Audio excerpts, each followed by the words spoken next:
it's great to be part of the ETO, European Tourism Association event, and it's fantastic to see amazing number of buyers and sellers in one place. And post-COVID, I think I could see this is one of the major events where I could see the number of people, and it really shows how travel is reviving, and it's revenge travel has been. We could see it here. So we've been members for last 4 years, over 4 years now.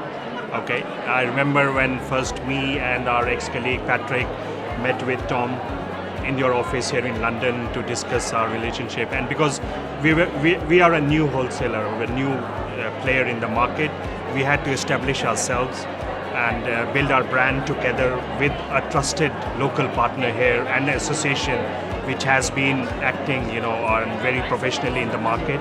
So I think nothing best would have been with ETOA. And of course, even post-Brexit, you guys have been really very strong enough in establishing the strategies and business planning for all our partners. So it has been really a wonderful, experience for us.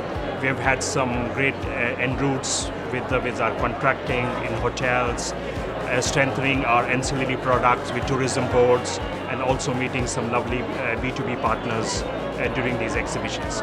So I think really it was a great choice for us, and we would definitely be extending our membership in the coming year.